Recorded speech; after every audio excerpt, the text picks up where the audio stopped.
దురదృష్టకరమైన పరిస్థితులు, నిరుత్సాహకరమైన పరిస్థితులు, కష్టాలు అందరి జీవితాల్లో వస్తూ ఉంటాయి. కష్టాలలో భక్తులు ఎలా స్పందించారో, కష్టాలలో దేవుని ప్రజలు ఎలా రియాక్ట్ అయ్యారో చాలా విషయాలు బైబిల్ గ్రంథాల్లో ఆదికాండం నుండి మనం గమనిస్తూనే ఉంటాం. భక్తులకి కష్టాలు వస్తాయి. భక్తిహీనులకు ఎలా కష్టాలు వస్తాయో భక్తి పరులకు కూడా కష్టాలు వస్తాయి. దేవుని వెంబడించే వారికి కూడా కష్టాలు వస్తాయి. కష్టాలు వచ్చినప్పుడు వారు ఎలా స్పందించారు? బైబిల్ గ్రంథంలో అవన్నీ డిలీట్ చేయలేదండి. మనమైతే మన జీవిత పుస్తకాన్ని ఏమైనా రాసుకునే అవకాశం ఉంటే, మన జీవిత అనుభవాలు రాసుకునే ఆ అవకాశం ఏదైనా ఉంటే, ద బెస్ట్ థింగ్స్ అన్నీ రాసుకొని వర్స్ట్ థింగ్స్ అన్నీ మనం డిలీట్ చేసేస్తామేమో. చేదు జ్ఞాపకాలండి, కష్ట రోజులు, కష్టకాలాలు, వాటి గురించి నేను జ్ఞాపకం చేసుకోవడానికి ఇష్టపడట్లేదు. వాటిని గురించి ఎవరికి చెప్పడం నాకు ఇష్టం లేదు. వాటిని అసలు సమాజం ముందు పెట్టడం నాకు ఇష్టం లేదు. I would only like to show the best things in my life. నా జీవితంలో ఉన్న శ్రేష్టమైన విషయాలు మాత్రమే నేను ప్రజలకు చెప్పాలి, చూపించాలని అనుకుంటామేమో.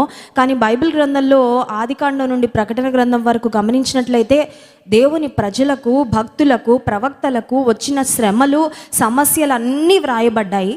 అండ్ మోస్ట్ ఇంపార్టెంట్లీ, శ్రమలు, సమస్యలు వచ్చినప్పుడు వారు ఎలా స్పందించారో కూడా వ్రాయబడింది. ఎందుకంటే వారిలో దైవికంగా సమస్యలకు స్పందించిన ఆ భక్తుల అనుభవాలు మనం చూసినప్పుడు మనం కూడా నేర్చుకోవడానికి, నాకు ఉన్నాయి కష్టాలు, నాకు ఉన్నాయి శ్రమలు, నాకు ఉన్నాయి అవమానాలు, నాకు ఉన్నాయి ఇబ్బందికరమైన పరిస్థితులు, కానీ దేవుని ప్రజలు ఎలా స్పందించారో, దైవజనులు ఎలా స్పందించారో, వాక్యంలో ఉన్న భక్తులు ఎలా స్పందించారో అవి నేర్చుకోవడం ద్వారా నేను ఇన్స్పైర్ అవుతాం. ఎందుకంటే శ్రమలు వచ్చినప్పుడు యూజువల్గా మానవ స్వభావం, హ్యూమన్ టెండెన్సీ ఏంటంటే వెంటనే కృంగిపోతాం, వెంటనే నీరు కారిపోతాం, వెంటనే నిరీక్షణ కోల్పోతాం, వెంటనే చచ్చిపోతే బాగుండు కదా, ఒకే పరిష్కారం, పర్మనెంట్ సొల్యూషన్ అని కొన్నిసార్లు నిరుత్సాహకరమైన ఆలోచనలు మన మనస్సును చుట్టుముడుతూ ఉంటాయి. కానీ భక్తులు అలా స్పందించలేదండి. హబక్కూకు గ్రంథం 3వ అధ్యాయంలో నేను అనుకుంటాను వర్స్ 17, 17వ వచనం మనం చదివిన వాక్య భాగం, he was in the most negative situations in his life. చాలా భయంకరమైన పరిస్థితులు, భయంకరమైన శ్రమలు అన్నీ రాశాడు. మళ్ళీ హబక్కూకు భక్తుడు ఇలా ఉన్నా, ఇవి లేకపోయినా, అవి లేకపోయినా, అవి లేకపోయినా, అవి లేకపోయినా. ఇక్కడ స్త్రీలు చాలామంది ఉన్నారు క్రైస్ట్ వర్షిప్ సెంటర్లో. కూరగాయలు లేకపోయినా, చికెన్ మటన్ లేకపోయినా, ఉల్లిపాయలు లేకపోయినా, టమాటాలు లేకపోయినా, ఇంట్లో గ్యాస్ అయిపోయినా, కిచెన్ అంతా ఖాళీ అయిపోయినా అంటే ఎలా ఉంటుందండి? ఎందుకు బ్రతక అనిపిస్తుంది కదా. భర్త దగ్గరికి వెళ్ళి కొంచెం డబ్బులు ఇవ్వండి, ఇంట్లో కిచెన్ అంతా ఖాళీ అయిపోయింది, వంట చేయడానికి ఏమీ లేదు నా దగ్గర, బియ్యం బస్తా ఖాళీ అయిపోయింది, ఏమీ లేదంటే భర్త ఒకవేళ నా దగ్గర ఎక్కడున్నాయి డబ్బులు, నా దగ్గర లేవు, ఉన్నవన్నీ అయిపోయాయి కదా, మనం ఎలాంటి అప్పుల్లో ఉన్నామో నీకు తెలుసు కదా అని ఒకవేళ భర్త కనుక చేతులు ఎత్తేస్తే, ఖాళీ చేతులు చూపిస్తే మన పరిస్థితి ఎలా ఉంటుందో ఇక్కడ హబక్కూకు భక్తుడు ఎగ్జాక్ట్గా అదే రాస్తున్నాడు. అంటే ఆయనున్న కాలంలో, ఆయనున్న స్థితిగతులలో ఆయనకు ఎదుర్కొన్న పరిస్థితులను గూర్చి, నెగటివ్ సిట్యువేషన్స్ను గూర్చి భక్తుడు రాస్తున్నాడు. 17వ వచనంలో సమస్యలను గూర్చిన వివరణ ఉంది. సమస్యలు ఉన్నప్పుడు లేనట్లుగా ప్రవర్తించడం కరెక్ట్ కాదండి. కొంతమంది అంటారు సమస్యలు ఉన్నాయండి, మర్చిపోవడానికి తాగుతున్నాను. అది కాదు సొల్యూషన్. సమస్యలు ఉన్నా లేనట్టు నటించడం, లేనట్టుగా బిహేవ్ చేయడం, లేనట్టుగా ప్రజల ముందు ఒక మాస్క్ ధరించడం, అది కాదు. ఈ మధ్య ఏదో యాడ్ చూస్తున్నాను నేను టీవీలో, వార్తల మధ్యలో జెండు బామ్మ ఏదో యాడ్. అందులో ఒక ఆయన పెళ్లి జరుగుతుంటే ఒక మాస్క్ పెట్టుకున్నాడండి మొహానికి. ఆ మాస్క్ నవ్వుతున్న మాస్క్ అనమాట.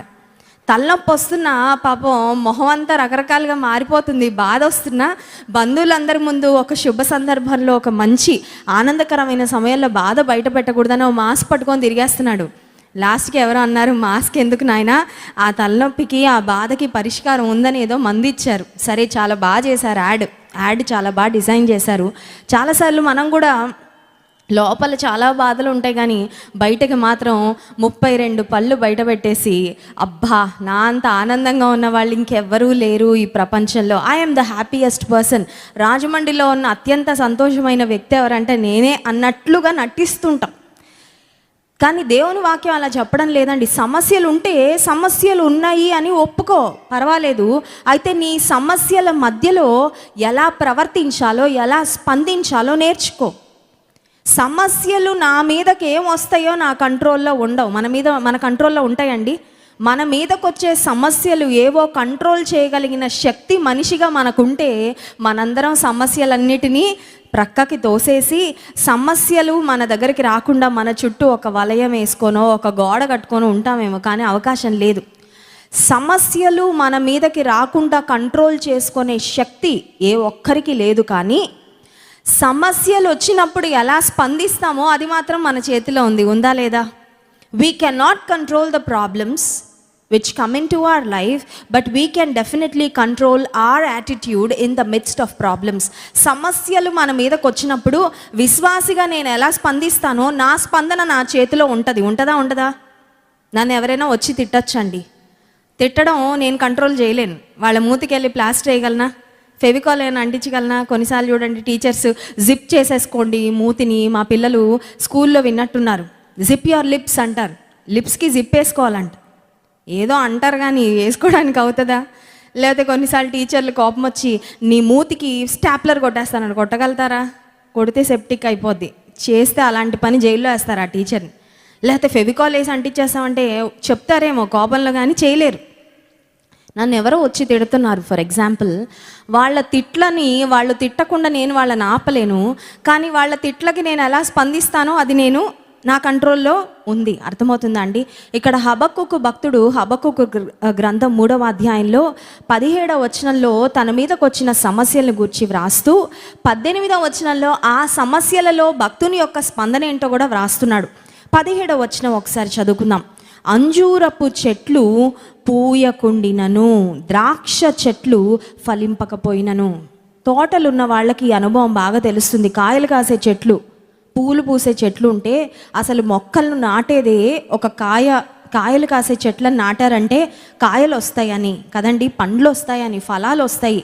ఒకవేళ వాళ్ళు రైతులు అయితే మంచి దిగుబడి వస్తుంది, లేకపోతే కష్టపడినందుకు ఇంత స్థలాన్ని కొని ఇన్ని మొక్కలు వేసి వీటికి ఎరువులేసి నీరు పోసి ఇంత కష్టపడినందుకు కాయలు వస్తాయి, పువ్వులు వస్తాయి, మేము చక్కగా ఆ కాయలు కోసుకొని తినచ్చు. కూరగాయలు పండించుకునే వాళ్ళైతే ఇంట్లో వాళ్ళకి మందులు వేయకుండా మంచి కూరగాయలు, హెల్దీ వెజిటబుల్స్తో మేము తినచ్చు. లేకపోతే ఒకవేళ కూరగాయల వ్యాపారం, పండ్ల వ్యాపారం చేసే వాళ్ళైతే ఆ మొక్కలను నాటాక అవి చెట్లు అయ్యాక కాసుకొని ఉంటారు.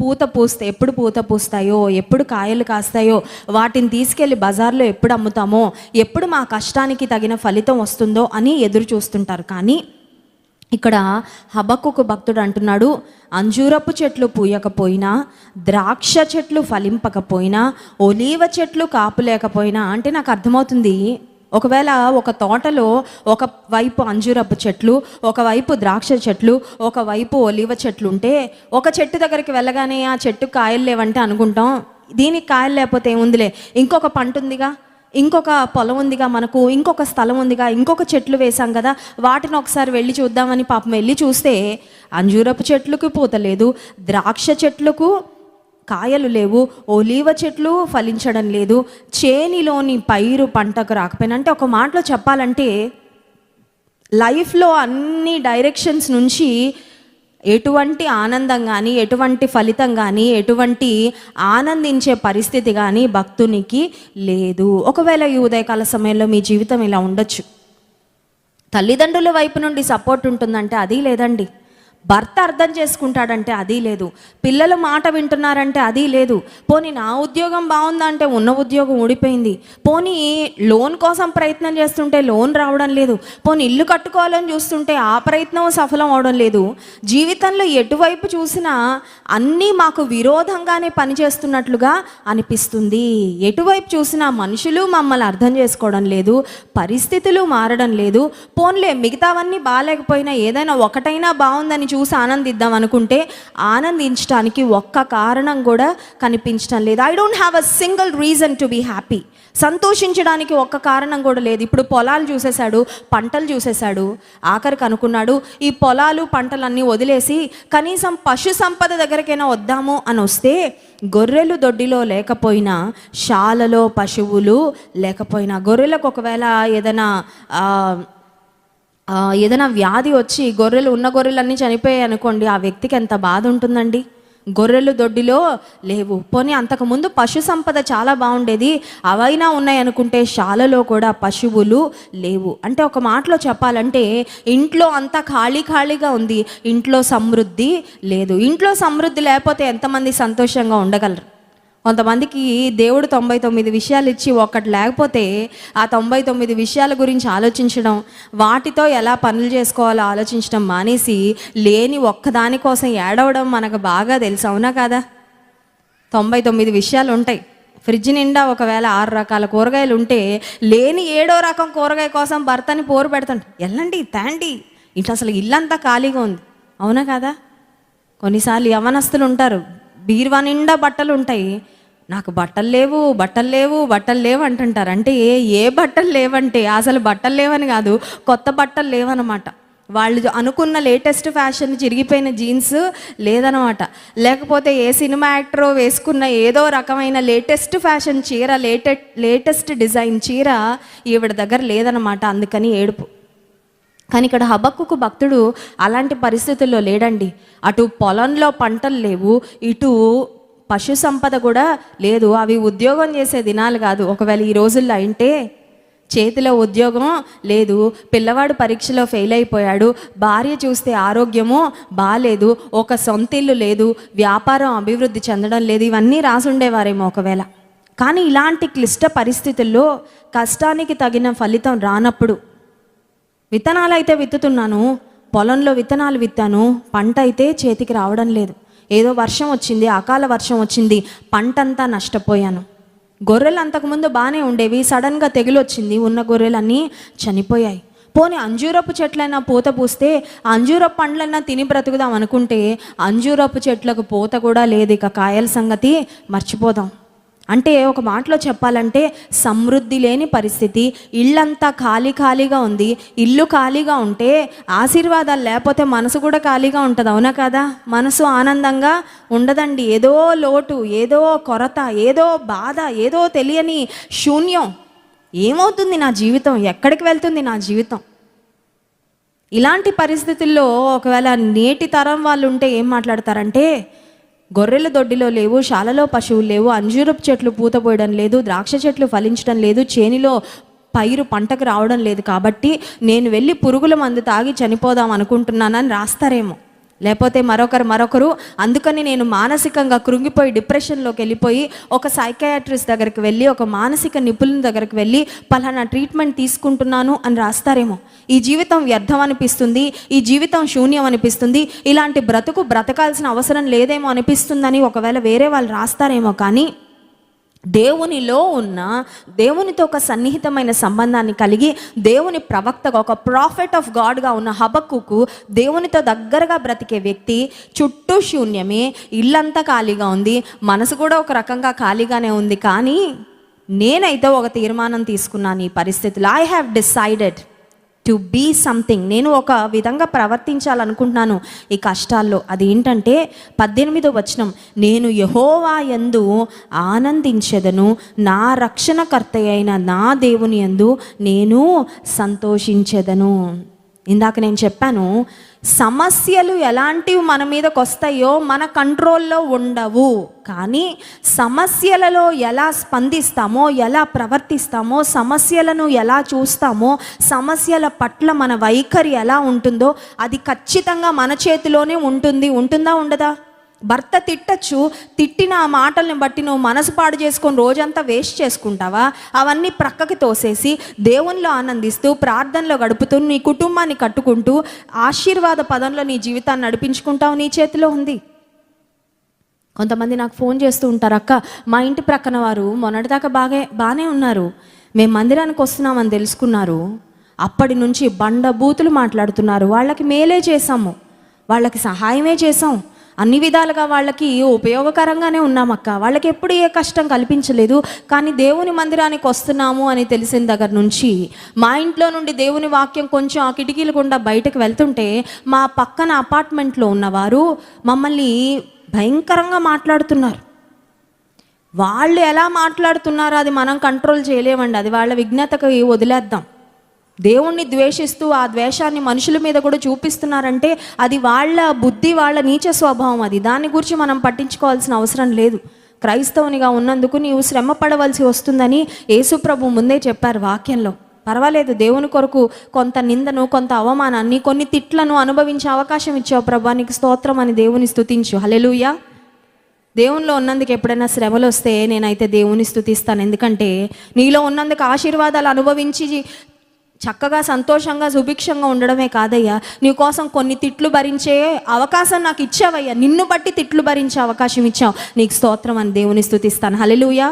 మన తప్పులు చేసేసి దానికి తిట్లు భరించి అమ్మో క్రైస్తవుడిని కాబట్టి తిట్లు భరిస్తున్నాను అనుకుంటే అది కరెక్ట్ కాదండి. తప్పులు చేసి, పొరపాట్లు చేసి, మిస్టేక్స్ చేసేసి దానికి తగిన శిక్ష అనుభవిస్తూ దేవుని బిడ్డగా శిక్ష అనుభవిస్తున్నానంటే అది కరెక్ట్ కాదు. కానీ దేవుని కొరకు బ్రతికినందుకు ఏదైనా శిక్ష పొందామంటే అది మహా గొప్ప భాగ్యము. హల్లెలూయా. ఇంటి ప్రక్కన వారు అలా మాట్లాడుతున్నారు, ఇలా మాట్లాడుతున్నారంటే వాళ్ళ విఘ్నతకు వదిలేద్దాము. ఆ మాటలు క్రీస్తు నిమిత్తం నువ్వు భరిస్తున్నావంటే ఆ పరిస్థితుల్లో నువ్వు బాధపడకూడదు, కానీ ఆనందించాలి, ప్రభువుని స్తుతించాలి. నువ్వు నా కొరకు ఎన్నో అవమానాలు పొందావయ్యా, నేను పొందాల్సిన శిక్ష నువ్వు పొందావు, నేను పొందవలసిన శ్రమ నువ్వు పొందావు, నీ పేరు పెట్టుకున్నందుకు కొన్ని తిట్లు నేను భరిస్తున్నానంటే ఏమీ పర్వాలేదయ్యా. శ్రమలు వచ్చినప్పుడు యేసయ్య మన కొరకు పడిన శ్రమను ఒక్కసారి జ్ఞాపకం చేసుకుంటే ఈ లోకంలో మనం పొందుతున్న ఏ శ్రమ కూడా దేవుని శ్రమ ముందు ఎన్నదగినది కాదు. హల్లెలూయా. నేను డెలివరీకి వెళ్ళక ముందు ఒక సహోదరి అంటే డెలివరీ అయిన వాళ్ళతో నేను మాట్లాడుతూ ఉండేదాన్ని. ఎందుకంటే మన జీవితంలో ఏదైనా ఒక అనుభవం గుండా వెళ్ళేటప్పుడు అదే అనుభవం గుండా వెళ్ళిన వేరే వాళ్ళతో మాట్లాడితే చాలా లెసన్స్ మనం నేర్చుకోవచ్చు, చాలా జ్ఞానం వస్తుంది. నేను డెలివరీకి వెళ్ళకముందు, అంతకుముందే డెలివరీ అయిన ఒక నాకంటే వయసులో పెద్ద సహోదరితో నేను మాట్లాడుతున్నాను. ఆమె చెప్తా ఉంది, నేను డెలివరీ సమయంలో ఆ నొప్పులు భరిస్తూ ఉన్నప్పుడు యేసు ప్రభు నా కొరకు శిలువ మీద పడిన ఆ శ్రమను జ్ఞాపకం చేసుకున్నానమ్మా, నాకు అసలు ఈ బాధ పెద్ద బాధగా అనిపించలేదు అని. నాకు కూడా ఆ మాట చాలా ఉపయోగపడిందండి. ఎందుకంటే ఒక స్త్రీ బిడ్డను కంటున్నప్పుడు పడే నొప్పి, బాధ చాలా మాటల్లో వర్ణించలేని బాధ.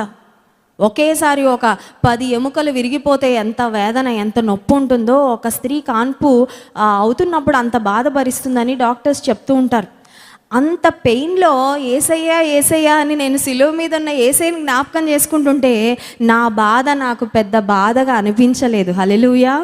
శ్రమలు రావచ్చు, సమస్య రావచ్చు, నొప్పి రావచ్చు, వేదన రావచ్చు, అనిర్వచనీయమైన బాధ అండి. ఈ బాధ ఎవరికి చెప్పుకోలేను, చెప్పినా అర్థం కాదు. నేను ఎంత నలిగిపోతున్నాను ఎవరికి తెలీదు, ఎవరికి తెలియకపోవచ్చు, కానీ ప్రభువుకు తెలుసు. నువ్వు శ్రమలో ఎలా ప్రవర్తిస్తున్నావో అది నీ విశ్వాసం యొక్క పరిమాణం ఏంటో బయట పెడుతుంది. హల్లెలూయా. మనిషిలో ఉన్న ఇమ్యూనిటీ ఎప్పుడు బయటకు వస్తుందంటే చుట్టూ వైరస్లు ఉన్నప్పుడు బయటకు వస్తుంది. చాలా తక్కువ ఇమ్యూనిటీ ఉందమ్మా, అందుకే ఊరికే వచ్చేస్తున్నాయి వ్యాధులు, రోగాలు. విశ్వాసం ఎంత ఉందో ఎప్పుడు బయటకు వస్తుందంటే విశ్వాసికి సమస్యలు వచ్చినప్పుడు బయటకు వస్తుంది. ఇక్కడ హబక్కుకు భక్తుడు మామూలు విశ్వాసంలో లేడండి, గట్టి విశ్వాసాన్ని కలిగి ఉన్నాడు. He had a very tough faith. సమస్యలు వచ్చినా చెదిరిపోని విశ్వాసం,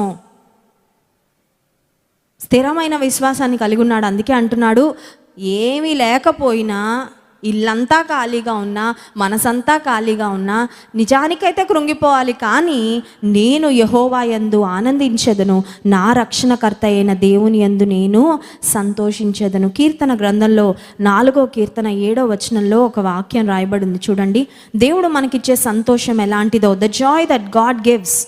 దేవుడిచ్చే ఆనందము, సంతోషము ఎంత శ్రేష్టమైనదో 4వ కీర్తన 7వ వచనంలో చూస్తాం. వారి ధాన్య ద్రాక్షరసములు విస్తరించిన నాటి సంతోషము కంటే అధికమైన సంతోషము నీవు నా హృదయములో పుట్టించితివి. దేవుడు మన హృదయంలో ఏం పుట్టిస్తాడంట? సంతోషము పుట్టిస్తాడు. హల్లెలూయా. కావాలా సంతోషం? ఈ లోకంలో బ్రతికినంతకాలం ఏం కావాలండి మనిషికి? ఎంత బంగారం ఉన్నా బంగారం తింటారా? ఎన్ని బట్టలున్నా రోజుకి ఎన్ని జతలు కట్టుకుంటారు? బీరువాలో ఇన్ని ఉన్నాయండి, 10 చీరలు కట్టానంటే నేను ఇలా కనబడను, మునిగిపోతాను, అంతేనా? 10 ఇల్లులు ఉన్నాయండి మా, కానీ రోజుకి 10 ఇళ్లలో 10 ఇళ్ళకి తిరగడానికన్నా సమయం ఉంటుందా? 4 మంచాలు ఉన్నాయండి నాకని, ఒక చేయి ఒక మంచం మీద, ఇంకో చేయి ఇంకో మంచం మీద, ఒక కాలు మంచం మీద, ఇంకో కాలు ఇంకో మంచం మీద పెట్టుకొని గాల్లో పడుకుంటామా? ఎన్ని మంచాలున్నా పడుకునేది ఒక్క మంచం మీదే, ఎన్ని వస్త్రాలున్నా కట్టుకునేది ఒక జతే మనం వేసుకున్నప్పుడు. ఆ తర్వాత ఎంత ఆహారం ఉన్నా, ఇంట్లో పంచభక్ష పరమాన్నాలు ఉన్నాయని పెద్ద ప్లేట్ పెట్టుకొని అన్నీ పెట్టుకొని తినేసామంటే షుగర్ వచ్చేస్తుంది, అవునా కదా? ఎందుకంటే మితంగా తినాలంట. మితాహారము ఆరోగ్యకరం. ఉంది కదా అని కడుపులో వేసేస్తావు, పక్కన ఉంటుందని వేసేసామంటే ఆరోగ్య సమస్యలు. ఈ రోజుల్లో తిండి ఎక్కువ తినడం వల్ల సమస్యలు వస్తున్నాయి, కానీ తిండి తక్కువ ఏ సమస్యలు రావడం లేదు. ఇక్కడ భక్తుడు చెప్తున్నాడు 4వ కీర్తనలో, వారి ధాన్య ద్రాక్షరసములు విస్తరించిన నాటి సంతోషం కంటే. లోకస్తులు ఉద్యోగం రాగానే సంతోషిస్తారు, మనం కూడా సంతోషిస్తాం, సాక్ష్యం చెప్తాం, ఎస్. కానీ ఆ సంతోషం పర్మనెంట్ కాదు, అవునా కదా? ఉద్యోగం రాగానే సంతోషిస్తాం, ఆ ఉద్యోగంలో కష్టాలు మొదలవగానే మళ్ళీ బాధ వస్తుంది. అమ్మో చాలా పని ఇచ్చేస్తున్నారండి, అమ్మో మా బాసు క్రూరుడండి, పక్కవారు సరిగ్గా మాట్లాడడం లేదండి. ఈ లోకంలో ఏ ఆశీర్వాదం వచ్చినా ఆశీర్వాదం వలన ఉండే సంతోషం తాత్కాలికమే, అవునా కదా? బిర్యానీ తింటే ఇక్కడ నుండి ఇక్కడికి వెళ్ళే వరకే ఉంటుంది సంతోషం, అవునా కదా? కడుపులోకి వెళ్ళెక్కడో ఉంటుంది ఆ సంతోషం, ఇక్కడ నుండి ఇక్కడికి వెళ్ళేదాకా ఉంటుంది, గొంతులో అక్కడ దిగే వరకే. ఈ నాలుక ఆ టేస్ట్ని ఎంజాయ్ చేసినంతసేపు ఉంటుంది సంతోషం, ఆ తర్వాత పోద్ది, అవునా కదా? ఏదైనా బ్యూటిఫుల్ ప్లేస్ చూడడానికి వెళ్ళాం, ప్రకృతి అందాలను రమ్యమైన ప్రదేశాలను చూడడానికి వెళ్ళాం, చూసినంతసేపే, ఫోటోలు తీసుకున్నంతసేపే, మళ్ళీ ఇంటికి వచ్చాక ఉంటుందండి అదే. అక్కడ పొందుతాం అనుభూతి, ఆనందం, కానీ తర్వాత ఉండదు. కానీ యేసయ్య ఇచ్చే సంతోషం అలాంటిది కాదు. హల్లెలూయా. ఈ లోకం ఇచ్చే సంతోషం వచ్చి వెళ్ళిపోయే సంతోషం. ఏదన్నా ఒక మంచి పరిస్థితి జరగగానే సంతోషిస్తాం, ఆ తర్వాత మళ్ళీ సంతోషం ఆవిరైపోద్ది, ఎగిరిపోద్ది.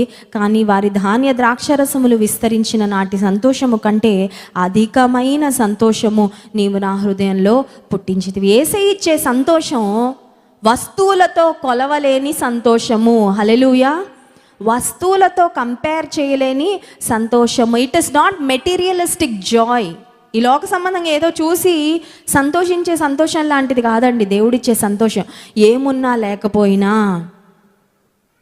నా ఆశ భంగమైనా, even though my hope is deferred. సామెతల గ్రంథంలో ఒక మాట గమనిస్తాను చూడండి.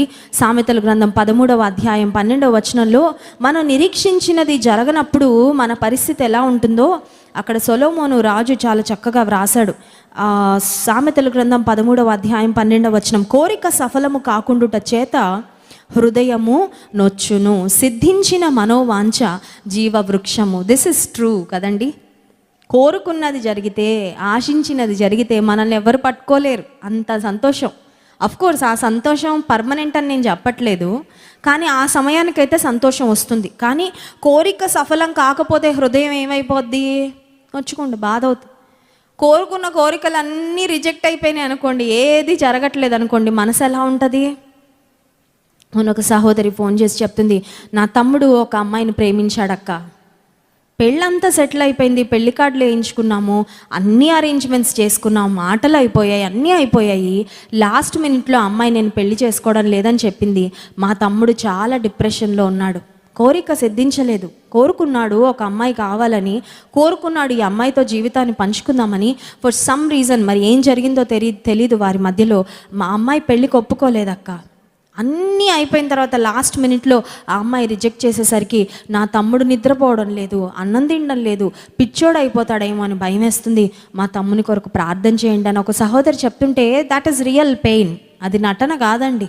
జీవితంలో కోరుకున్నవి సడన్గా ఒక్కసారిగా టేబుల్స్ తిరగతిప్పించినట్లుగా పరిస్థితులు ఒక్కసారి అప్సైడ్ డౌన్ అయిపోగానే మనసు ఊరుకుండదు. కానీ భక్తుడు అంటున్నాడు, హబక్కూకు భక్తుడు, పరిస్థితులు ఏవి నేను అనుకున్నట్లు లేవు. Things are not working for me, but things are working against me. నాకు విరోధంగానే పనులు జరుగుతున్నాయి, నేను అనుకున్న దానికి వ్యతిరేకంగానే పరిస్థితులు ఉన్నాయి. కానీ నేను యెహోవా యందు ఆనందించెదను, నా రక్షణకర్త అయిన నా దేవుని యందు దేవుని బట్టి సంతోషిస్తాను, పరిస్థితులను బట్టి సంతోషించను. పరిస్థితులు అన్నీ బాగున్నప్పుడు సంతోషిద్దాం అనుకుంటే 10 పరిస్థితులు బాగుండొచ్చు, కానీ 11వ పరిస్థితి బాగాలేకపోతే నువ్వు పరిస్థితులను బట్టి ఆనందించడం నేర్చుకుంటే నువ్వు ఎప్పుడు బాధలోనే బ్రతుకుతావేమో, ఎప్పుడు నిరాశలోనే బ్రతుకుతావేమో. వారితో వీరితో పోల్చుకొని వారికి ఉన్నది లేదు, వీరికి ఉన్నది లేదు, వారి బ్రతుకులా నా జీవితం లేదు, వీరి బ్రతుకులా నా జీవితం లేదని నువ్వు బాధపడుతూ ఉంటావేమో. కొన్నిసార్లు సోషల్ మీడియాలో ఎక్కువసేపు ఉండి ఫేస్బుక్లో, ఇన్స్టాగ్రామ్లో, లేకపోతే వాట్సాప్లో వాళ్ళ వీళ్ళ స్టేటస్లు చూసి చాలామంది డిప్రెషన్లోకి వెళ్ళిపోతున్నారంటండి, తెలుసా? మనం అనుకుంటాం అందరి గురించి తెలుసుకొని కొంచెం మానసికమైన రిలాక్సేషన్, ఉల్లాసం పొందుకుంటామేమో అని.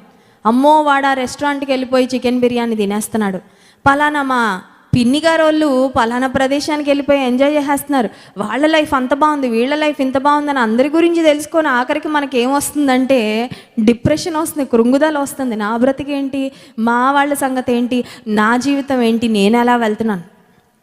దేవుని వాక్యం చెప్తుంది, మనుషులందరినీ చూస్తూ కూర్చుండు నువ్వు ఆనందిస్తామని చెప్పడం లేదు. దేవుని యందు ఆనందించు, దేవుని చూడు నువ్వు ముందు. Please start looking at God. మనుషుల్ని చూడడానికి సమయం ఎంత వ్యర్థిస్తున్నావో, వ్యర్థపరుచుకుంటున్నావో అదొక్కసారి డిలీట్ చేసుకొని, కట్ చేసుకొని, మోకాళ్ళు వేసి దేవునితో మాట్లాడడం నేర్చుకో, దేవునితో సహవాసం చేయడం నేర్చుకో, దేవుని వైపు చూడడం నేర్చుకో. వారు ఆయన తట్టు చూడగా వారికి వెలుగు కలిగెను, వారి ముఖములు ఎన్నడూ లజ్జింపలేదు. దేవుని వైపు చూసిన వాళ్ళని ఆయన ఎప్పుడు సిగ్గుపడనివ్వలేదు. హల్లెలూయా.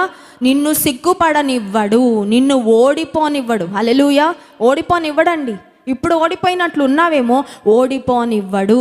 ఎందుకంటే దేవుడు నీ పక్షంగా ఉండేవాడు. ఆఖరిగా ఒక్క వచనం మనం ధ్యానం చేసుకొని ముగించుకుందాం. 19వ వచనం, ప్రభువగు యెహోవాయే నాకు బలము, ఆయన నా కాళ్లను లేడి కాళ్ల వలె చేయును, ఉన్నత స్థలముల మీద ఆయన నన్ను నడువ చేయును. 17వ వచనంలో కష్టాలన్నీ వివరించాడు. ఎలాంటి అరమరిక లేకుండా, దాపరికం లేకుండా, దాచిపెట్టకుండా, ఏం బాలేదండి జీవితం అన్నాడు. 18వ వచనంలో అంటున్నాడు, ఏమీ బాలేకపోయినా యెహోవా యందు ఆనందిస్తాను, నా రక్షణకర్త అయిన దేవుని యందు సంతోషిస్తాను. ఆరోగ్యం బాలేదు, ఆర్థిక పరిస్థితి బాలేదు, కుటుంబంలో మనశ్శాంతి లేదు, ఏమీ బాలేకపోయినా దేవుని యందు ఆనందిస్తాను. ఎందుకు ఆనందిస్తానంటే దానికి కారణం 19వ వచనంలో చెప్తున్నాడు, ఆయన నా కాళ్లను లేడి కాళ్ల వలె చేయును, ఉన్నత స్థలముల మీద ఆయన నన్ను నడువ చేయును. జీవితంలో మనందరం ఏదో ఒక గురి గమ్యాన్ని కలిగి ఉంటాం.